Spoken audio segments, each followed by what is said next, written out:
about content, the ones in our community, and they have some form of it, but they're just like, how do I do it in an effective way? And there's so many freaking platforms, and so many of them are curious about TikTok. So would love to dive in. But before we do, I would love for people just to get to know you a little bit. So yeah, tell them about yourself and how the heck did you get here? I ask myself that a lot. So, um, I am Dolma, and I was born in Mongolia, grew up in Sacramento. When I was in college studying international development, I actually became really interested in Silicon Valley and entrepreneurship. So I left, I graduated from college, went straight to big tech, realized I'm not really a corporate girly, and I love that for the people who are sort of, like constitutionally equipped to handle the corporate life, but I want to do more entrepreneurial things. So then the next few years were just experimental for me. I was wandering, I was trying new things. I started one business, started another. The very first business I started was a fragrance retailer, a sort of a natural fragrance retailer, helping people figure out which fragrances were maybe a little gentler for them, especially if they were sensitive to a lot of the beauty products that are out there. So that was a business I ran for a few years, learned a lot. And from there, I started a community for women who were in CPG, e-commerce, direct consumer, whatever you want to call it. They were selling physical products. So I started a community around that to scratch my own itch, but then it became its own business eventually because I was so passionate about it. I loved meeting the women who were starting interesting businesses in that community, and a lot of them became my friends. And I just learned so much from that. And I was doing kind of something similar to what you've been doing for that community. I started to bring in outside sort of guests and experts to teach different, really tactical things. Not so much just the inspirational aspect, but more, how do you raise funding for a CPG company? How do you navigate the operations and supply chain, like really tactical stuff? So I did that for a few years and I learned a lot more through that process. At some point in 2021, the women in that community started to ask about TikTok because they were saying, how do we, Facebook ads are so much more expensive now. Uh, Over half the founders in that community were bootstrapping. So, as you can imagine, it gets really expensive to start and scale a physical product based brand or any business for that matter. So, they were asking about ways to get the word out that were cost effective. And TikTok was starting to boom at that time. But it was still this awkward time when a lot of people still thought it was just for Gen Z dancing to different trending songs. But a few people were catching on to the fact that no, this is actually a distribution channel for businesses. Now it seems obvious to say because everybody is on TikTok as a distribution channel, as a marketing channel. But at the time, it was still kind of new. So I was trying to find somebody to teach a workshop about TikTok for marketing for businesses, and I couldn't find anybody. So I decided to roll up my sleeves and do a 100-day content challenge. And I posted at least once a day, every day for 100 days in a row. At first, I was getting no traction, and I was pretty sad because I thought the videos I was putting out were kind of funny and good, but nobody else thought I they were. hate when that happens. I I'm was, like, this yeah. is amazing. I was like, how dare you people? This is brilliant. No, but it was actually quite mediocre. And I just I know in your head, you're like, and then you have friends like, it could be better. yeah. I was like, my mom thinks it's great, you guys. So I don't know what y'all are smoking. But I kept posting because it was just a fun learning experience for me. And I consider my DNA to be a marketer. So I love learning about different platforms and I also just have always loved content as a consumer of content. So I was having fun, even though I felt kind of cringe. I was 29. I was living in like West Hollywood with like three other roommates and my family's like, when are you going to get married? And I'm just like on TikTok in my bedroom trying to figure out the platform. And lo and behold, in a few weeks, here's what the inflection point was. I, um, I at that time had been thinking I consume a lot of like business content, business podcasts, business news. And you and I were talking before we started recording about how some of it can be, not as engaging, kind of dry. At the time, I was feeling like half of it is about Elon Musk and the other half is about all these other dudes that I don't care about. Can we start spotlighting stories of people that I actually feel like are more relatable and also more women? I feel like now there are a lot more resources around that. So again, it doesn't feel as sort of like fresh and the need doesn't feel as urgent now in 2025, but at the time I really felt that. And so I thought, what if there were a way to like almost test out this media um idea through TikTok because people are consuming so much TikTok. What would that look like? So I kind of took this almost journalistic approach where I saw a few other accounts doing these green screen kind of educational videos. Nobody was doing that for business. But I thought, okay, if these accounts are doing it for like pop culture in a way that is working for them, maybe I could do it about business. I don't know if that'll land with the TikTok audience, but I committed to this 100-day challenge, so I might as well try. And I might as well spend this time creating content that I feel good about, even if nobody else watches it. So I thought, all right, here's what I'm going to do. I'm going to do these like journalistic explainers and deep dives. I'm going to talk about, founders I actually think are interesting. And I'm going to tie it back to pop culture in a way that helps it go viral.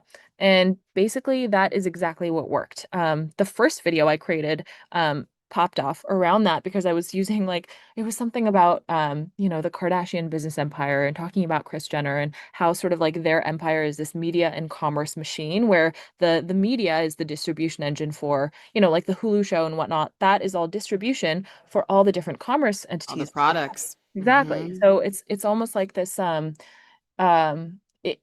it's in a way not that different from other sort of like large conglomerates, except they happen to be a more entertainment forward entity. So it was dissecting that kind of like nerdy, business takes. And lo and behold, people really liked it. And also I think because it was fresh, it felt different. It's the kind of content you would see in a Substack or on a podcast or in a thread on LinkedIn or Twitter, but it wasn't something you were seeing on TikTok much, which is, I think, a good note for your audience. Maybe these days it gets a little harder to find that, but there's always stuff that works on some platforms more than others, but that actually creates an arbitrage opportunity. So I call it platform arbitrage. If there's something that you consume or that works on other platforms or in other formats, can you come up with creative ways to adapt that to a platform where people aren't expecting that niche or that kind of content? Because you might actually just find that it totally works and then you have first mover advantage. So basically, Yeah. I'm really like taking the long route to answering your question, okay? But I love this. I'm taking it all in. I love it. I love it all. so basically I would say anytime you can ask yourself, what is the content I wish I saw on this platform? What do I want as a consumer? Because people's initial instinct when they want to go viral, when they want to blow up, when they want to create an audience is to mimic everybody else. But then you're like the last mover. You don't have any of that first mover advantage. You are trying to swim in a sea that is like already saturated. So how can you actually take a different tack? And what I also like about that question of what do I wish I saw, if you wish that content existed, probably somebody else does too. So it's a more Yes. service-oriented way of creating content. So I think like Hmm. if you were to distill why I was able to grow so quickly, I started to grow, and then when I was at 30,000 followers, I got my first brand deal with ByteDance, by the way, for like 10 videos. They paid me like five figures for 10 videos. And then right after that, I got my second brand deal. None of this was stuff I had planned. I didn't even realize, like, it didn't occur to me to monetize my following. Plus, I thought I was probably too small. It's just not why I was doing it. But because this business niche was fresh at the time, got a lot of tech companies and fintech companies and bigger brands reaching out to me and wanting to work together. So I was able to go full time as a content creator within like 7 months, basically, is when I That's started to amazing. replace like the highest income I had made before that when I was in tech. So, and it's all, I think, because I was thinking of it as I want to do it in a way that feels really good to me. I want to be proud of the content I'm creating. I want to create stuff that I would watch and that I would find interesting. So it was really sort of Hmm. like content is a product. Is your product differentiated? Yes, I love all of this and all these different parts. And something that you're bringing up is like you did this 100-day challenge. What day were you on where you're like, it's not the current content's not popping off? What part of this journey were you on where you were like, let me take more of a journalistic approach? It was about 3 weeks in, I want to say. The first few weeks, I was just kind of testing it out, finding my groove, learning how to even work the platform and like use the different features, and getting used to it. And I was enjoying it too, but all the videos were flopping. And then I think about 3 weeks in, I thought, well, I feel a little bit discouraged because I'm seeing so many random videos pop off that that seem kind of unpredictable. It just feels very unpredictable what's going to work and what's not. And that can be a little demoralizing at first. I think if I hadn't committed to a 100-day challenge, I would have given up way sooner and none of this would have happened. So I think, side note, it's worth giving yourself that sort of challenge so you can just focus on output over outcomes in the beginning, because otherwise it's Yeah. going to be discouraging. But yeah, it was about 3 weeks in, and I remember talking to one of my roommates about it. I was like, this is the content I want to create, but I don't know if anybody will like it. And she basically was like, why wouldn't you do it? Like, your current stuff isn't really working anyway, so why not just do it? And if you want to see it, then it's worth trying. So Yes. So you are creating this content and you did this 100-day challenge. In 7 months, you were getting brand deals. That's incredible. So if other founders were to take this framework today and do these experiments, I loved what you said earlier. It's like in the beginning, you need to focus on output instead of the outcomes.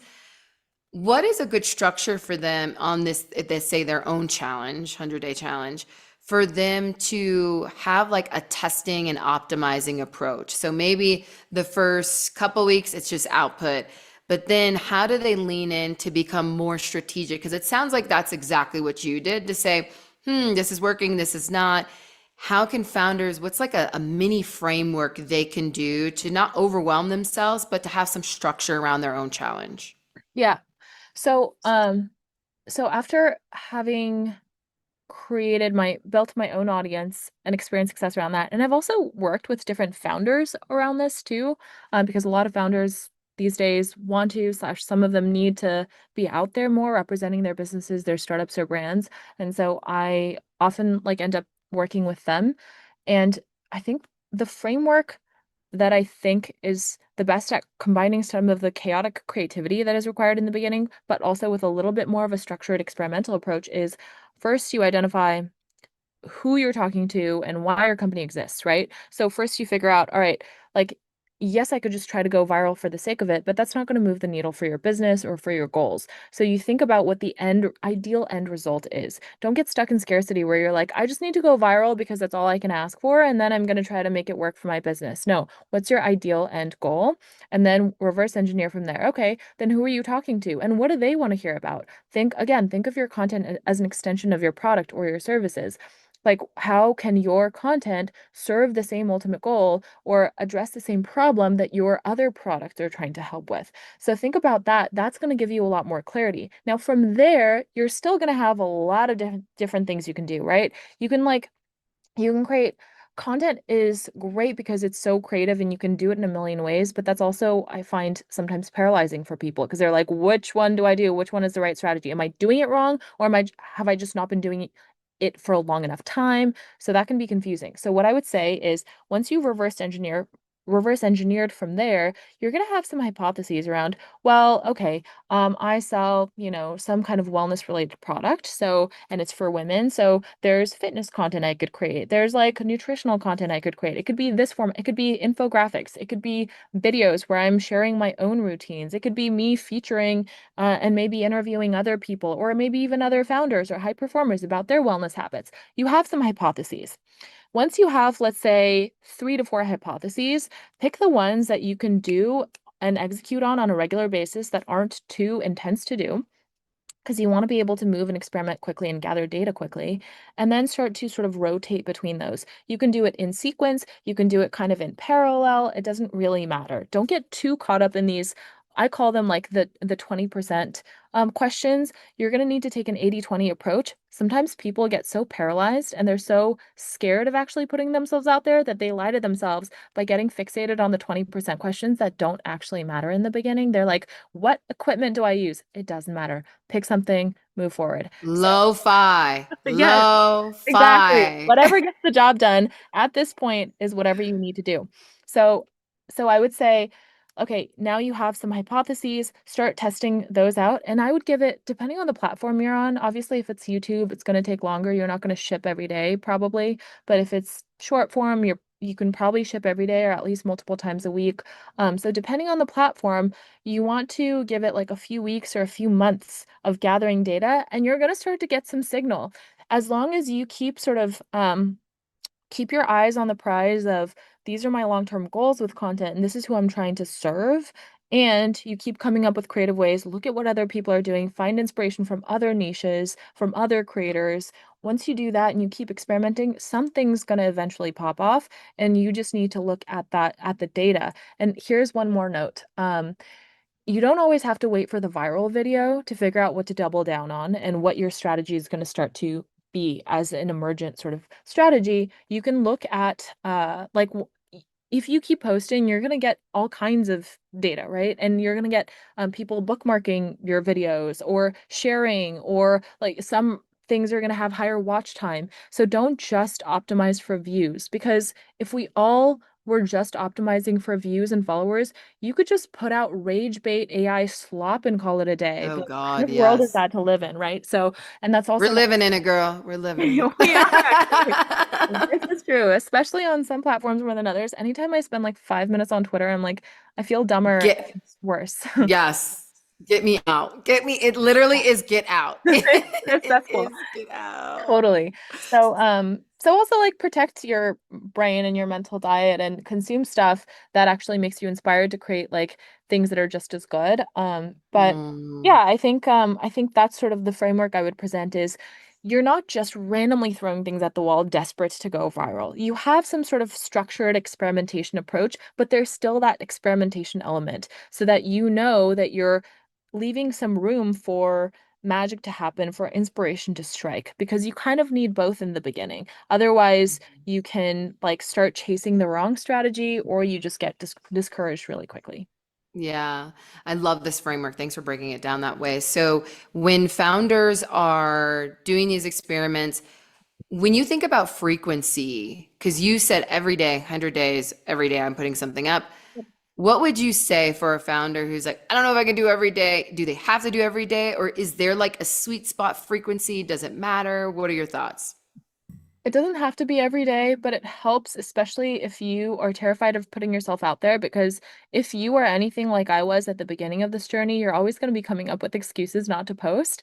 And so I like to say post every day for 100 days or some time frame, because that's the thing that I have found to be most helpful in getting over that internal critic that's like, oh, this is cringe. I don't want to put myself out there. This is scary. That's a very normal part of the process, but you're not going to think your way out of that like pattern. You kind of have to just lean into it and expose yourself to it a little bit. It's exposure therapy. My One of my brilliant friends, who's a podcaster also, she calls it microdosing courage. So you have Ooh, I put it on a shirt. I Love know it's that. not so good. Yeah. Also, if you ever want to interview her, I'll introduce you guys. Um, Yes.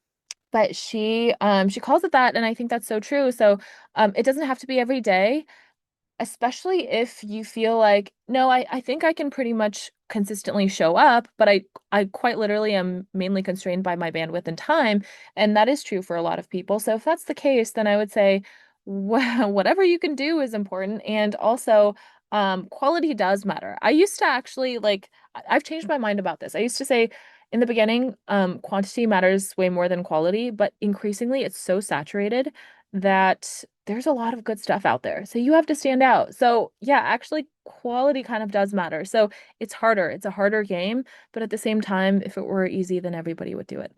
Yes. Okay. So we got frequency down.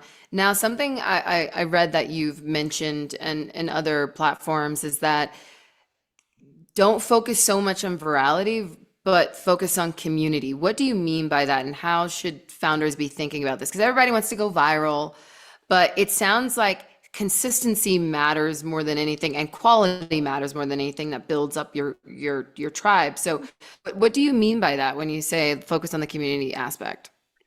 Um, Serve the people, talk to humans. The algorithms are just sophisticated formulas for trying to figure out how to get you to reach the humans anyway. That's how these big tech companies monetize is, you know, sort of hijacking human attention for better or worse. But that just means don't worry about the algorithms, worry about the humans, and the algorithm thing will take care of itself. And also, I would say, in addition to that, if you know who you're talking to, that is even better because then you'll speak to them in a way that's human and really like meeting their actual needs? Do they like funny content? Do they like heartfelt content? Do they like things that are inspiring? Like what do they actually like? So don't forget that there are humans on the other side of it. And if you're t speaking to a very specific kind of human, eventually those people will show up and form around you as a community. And that's the best thing you can have, because when people repeatedly come back to your content and really sort of become loyal consumers of your content, that's when the needle moves for your business, your platform as a creator, whatever it is. And I'm a testament to that, because I I sort of didn't really know this is what I was doing, but that's how it ended up. But I ended up accumulating this audience of, I would say mostly like certainly more than half, maybe like 70, 80% young women in their 20s and 30s who are in tech, sometimes finance, business, like, and a lot of entrepreneurs. So this was my audience. And I wasn't thinking, I didn't have my McKinsey hat on thinking this is the demographic I'm targeting, but I was just talking about stuff that I like, and I happened to fall into that demographic, and I was doing it in an authentic way. And then those people came and formed a community around me, and that's why I was able to get those brand deals within like 3 months and then go full time within 7. Or that's why I was able to stand out more than other creators. And also, if you are thinking about monetizing and doing brand sponsorships, you're gonna like the stronger your community and the stronger engagement you have, the more you're going to be able to punch above your weight class in terms of charging rates that are going to get you compensated fairly for content, because it does take a lot of work. So I would say that's the other thing people ask me a lot Yeah. about.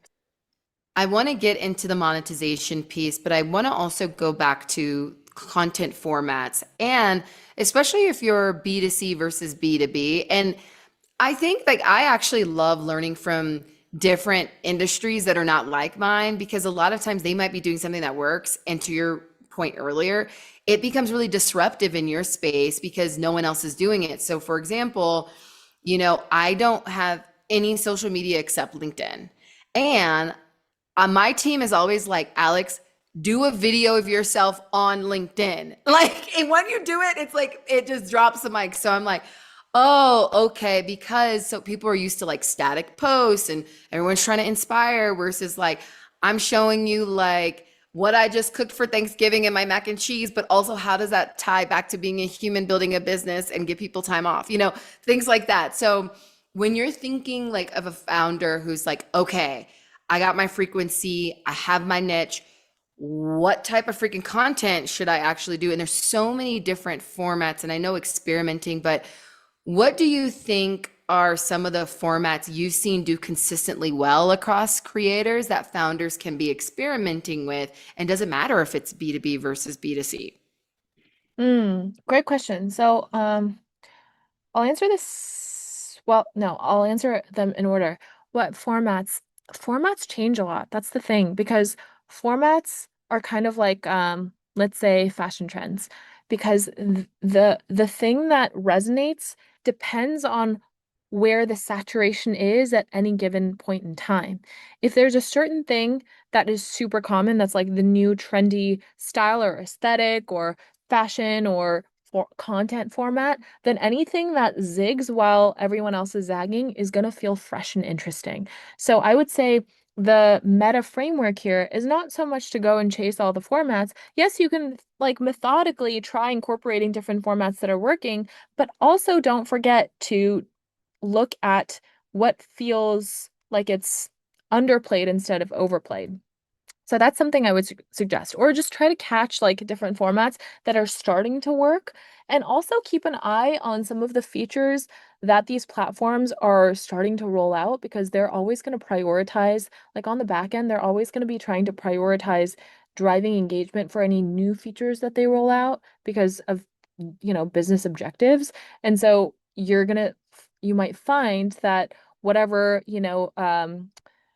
whatever, is it Adam Mosseri? I don't remember his name, but the Instagram CEO, whatever he and his team are Oh, yeah, yeah. prioritizing, they're gonna want to like surface the videos that are leveraging the tools that they're promoting as an organization. So think about those things, keep an eye on those things, but ultimately it really doesn't matter. What I would say is focus on focus like think about the person you're trying to reach and focus on serving them in some way. And if you are really sharp and clear about what that means, even if you don't know what content that is yet, you're always going to come up with like interesting formats to experiment with. So don't get so hung up on this has to be the format or this has to be the style of content. As long as you keep remembering the human who is on the receiving end of your content, that will help clarify most of that ideation around formats and styles and aesthetic. I love that. And I think that answers for B2B versus B2C. It's just like, I don't think there's a one size fits all for anything. I think you can learn from each segment. So let's go back to monetizing because, again, for our listeners, I don't want you to think Dolma did it in this time. So by month 3, I should get a brand deal. Like everyone's journey is so different. Yours might be month 1, or yours might be month 12 or later. Who knows? But when you see brands who are monetizing, and you hinted at this already around they are building community, they are building consistency. What are some of from the brand deals you've done are the consistent things they are looking for that makes them sign on the dotted line with you to say, let's do this deal because this is bringing value to their brand? Hmm. I think if I were to put myself in the shoes of the brands that reached out to me and wanted to work with me, I think it's probably that I, especially when I was really putting out a lot of content, because recently I've been doing more consulting. Now I'm in-house at a company, so I've been putting out less content. So there is there is a very sort of one-to-one relationship between how frequently you're putting out content and how strong the engagement is. But when I was really pumping out content, I would say my engagement was high. People really liked my content and they would come back and they would give me feedback like, oh, I don't even use TikTok, but I basically use it just to watch your content, or I like open the app and I search your profile to see if you've posted anything new. So there was really high engagement there and there was high like NPS if I had to measure it, right? So I think that people get a sense of that, and follower count doesn't matter nearly as much as that, but also does it feel like there's cultural relevance to this account? Is this account sort of gaining traction in the niche that they're in? Are people talking about it? Does it seem to be on an upward growth trajectory? Are we coming in early on a creator as a bet before they become even bigger? I think every brand likes to feel like we're kind of like finding them earlier before they pop off, right? So if you can give, not even give them the sense, if you can actually demonstrate upward growth trajectory and like sort of high engagement, that is more important than just the pure static absolute follower count. So, and also being really focused in a niche is really important. My audience, like I said, was really focused. It was really specific. It was young, like women who were professionals and ambitious in tech and finance, basically. And so that kind of opens up a whole world for you as far as they're probably in business, or a lot of them are entrepreneurs. So I had a lot of B2B brand deals come in. That was the bulk of my brand deals, I would say. And also they Mm. care more about their finances and their careers and their wealth. And so I did a lot of like fintech brand deals. So consumer fintech. So, so I would say like, is it clear who you're talking to? Do you have a POV? Do you have a specific demographic that makes up the bulk of your community? Are they really engaged with you? Would they like love to meet you in person? I think that's a good litmus test. Like if they're, if they feel like you're their friend. Like just the other day, two or 3 days ago, I was in the subway and there was like a young girl there and she was like, "Wait, are you on TikTok?" And she was like, "I love your content." And it's really sweet because anytime I meet anybody who's followed me, it feels like an instant new friend, you know? So Yes. that's the feeling. But in order to create that feeling, you have to treat them like that. So I think yeah, I think it's just kind of like all the things that people generally say, but these things do matter. And then there was something else I wanted to say about what they look for. The other thing is if if you can just create content that like even your friends would love, or people you know, or people in your network would love, because one thing that people would bring up a lot when they reached out to me to do brand deals is they like the influencer marketing manager or the community manager who would reach out to me, who would email me, we would get on a call. They would say, "I've been following your content for a while." So they were personally, as consumers of content, fans of me. So they were really excited when the opportunity arose to have their company work with me. So that felt like a win for them. So can you just create content that like, your people in your network would be like, "This is so good." So that goes back Yes. to, would you consume it? Would you like it? Would you scroll or Yes. would you keep watching? And it's the relatability piece. Like when you said that, I thought of even with Get Shit Done, I split my time between New York and Mexico City. And in Mexico City, I remember when I first got here, I was in this group of women, and one of the girls came up to me after. She was like, "This is gonna sound creepy as shit." She's like, "I've been listening to your podcast for a really long time." She was like, "I heard your voice," and I was like, "Wait, that's Alex." And I always tell like our guests before we get started and start recording, I'm just like, our audience looks at us as their business BFF. It's not boring. It's like if their girlfriends were badass in business and just talking about it and kikiing, like that's what they come to us for. And so I love that you mentioned that because it goes back to authenticity. How do you naturally show up? And people want that I think people are so tired of the rigid, like really scripted stuff. And I love that you broke down the brand side of monetization. I want to switch to, for some founders, you don't need the brand. It could be going back to your business, monetizing your business. So when you think about a founder that's like, oh my God, do I have to get brand deals? For some of them, it could just be like plug your own business through your content, whether you have a product or whether you have a course or whatever it is. What would you say to founders that want to take that route or want to integrate that route without it feeling salesy? Hmm. Um, Very interesting. So I would say I've seen founders approach it in two ways. One is they almost create a show around themselves. It's like The uh, Alex show. the Alex show. Eh, Yeah, and that's a strategy. Literally. Yeah. And that's an approach that can work for people. I also think it takes a very specific personality to make that work. People who really like being in the spotlight, who like sharing their lives, who like sharing their lifestyle, who have a lot to say, who have a strong POV on their lifestyle or on business or whatever, it works for them. Otherwise, it's always going to be an uphill battle to try to figure out, what do I say? Oh gosh, this feels so cringe or whatever. But some people really like that. So if that is you constitutionally, temperamentally, then create the Alex show, create the Dolma show, create the whatever show. So that's one way to do it, is look at me. Let's be BFFs. Let's have this parasocial relationship. And then because you're interested in me, you're going to be interested in my business and what I'm doing. So that's one approach. Another approach is, this is what I like to call the chief evangelist of the business.